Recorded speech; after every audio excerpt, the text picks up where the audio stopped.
Have y'all watched the documentary Maxine's Baby?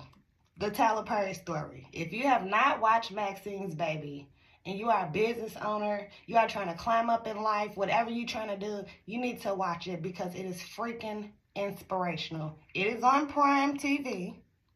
If you got Amazon Prime, you got Prime, turn it on. Maxine's Baby. When I tell you this man inspired me so much by his documentary, I always loved Tyler Perry, but seeing really what's up, seeing how it takes time to build greatness, that was real when he said that. That man said he took 7 years. He said he did those plays for 7 years before he was actually noticed by Hollywood.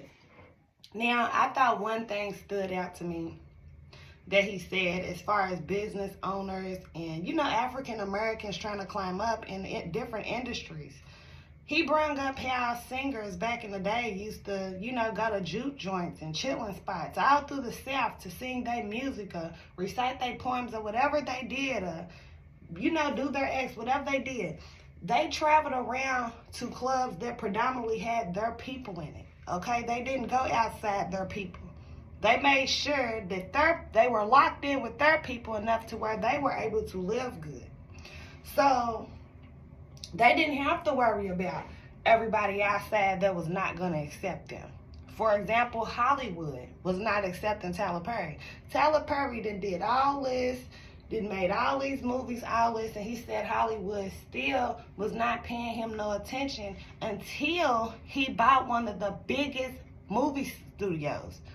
Said that he outbeat all their studios. Now, all of a sudden, then they're looking like, who is this guy? Like, we know who he is, but how did he do this? You feel what I'm saying? How did he do this? He couldn't get the attention of the Caucasian people at one point. And I think that it's pretty dope how his story is because he leaned on his people. His people supported him. Our people supported him. And I think that is a beautiful thing because a lot of people in industries, as far as African Americans, a lot of people like to say that black people don't support. Black people do support if you have something for them to support.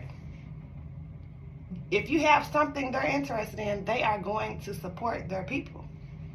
You feel what I'm saying? And he talked about how it was times that he wanted to die, like how he had a show and nobody showed up. Nobody showed up and he still had to go on and do the play. And he did it. He talked about how he was driving in the rain and didn't care what happened in life. He was so down about what was going on. He talked about how his mama told him that he was not going to accomplish his goal. She apologized, but that stuck with him. He talked about how his father abused him. He talked about how the Medea character got started. How he used to do little funny stuff with his mama when she would be in her state of mind from going through what she was going through with his father. Like, nothing stopped that man.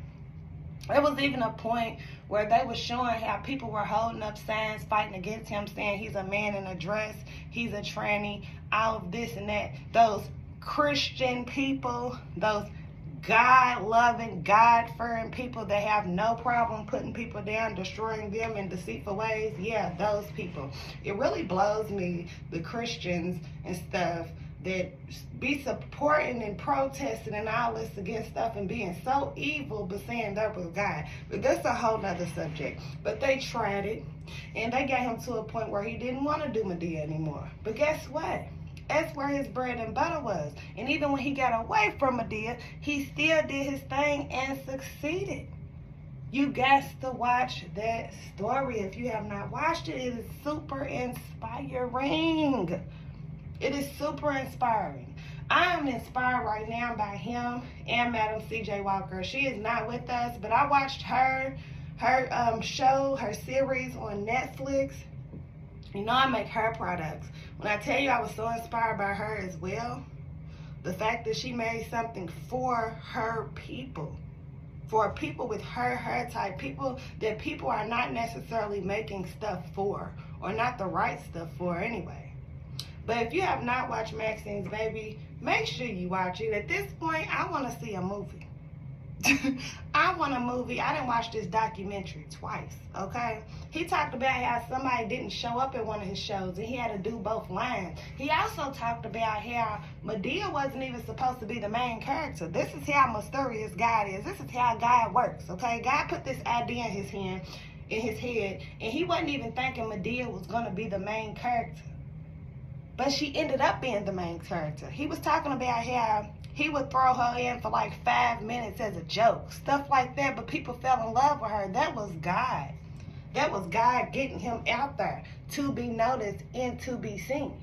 You feel what I'm saying? He talked about the trial and errors and the up and downs of buying building after building after building, thinking it was big enough for his movie studio.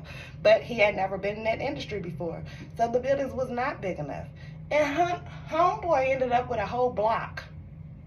A whole block. You know what I mean? People was discouraging him and going against him and talking about him, praying on his downfall, and there wasn't nothing they could do about it. You know how people say don't tell people what you're doing because people will pray on your downfall. Let me tell you something. I don't care how much bad you pray about. If you pray on somebody's downfall, you're going to be punished anyway, because God don't like ugly and God don't like deceitfulness. You going to come to God with some deceitful shit? Hey, I want you to make him suffer. What? You need to be talking to the devil, because I don't know what God you serve, but my God, our God, ain't even gonna let that prayer surpass, okay? The devil never outbeats God. It is what it is. So that just goes to show, like what I said in my last video, don't let nobody deter your vision. Don't let nobody tell you what you need to be doing. His mama told him to go get a regular job. You know how many people have told me over the years, you don't want to just work a job? When I would go through the downs of the industry, for example, when COVID happened and they shut down all the salons, okay? No, I did not. I upped my hairline. I was selling wigs and selling bundles. Don't let nobody deter your vision, okay? Because there's a lot of negative people out here that will not see your vision. I don't even want to say negative. A lot of people are just very, very small-minded. And when it comes to small-minded people, they're not always going to see the beyond of what can happen or what you can be doing. So you can't involve yourself too much with those people and let what they're saying, everybody's saying get in your head. Do you? Watch Maxine's Baby. When I tell you you're going to be inspired, you're going to be inspired. But I just had to get on here. Love y'all. My website's dropping today.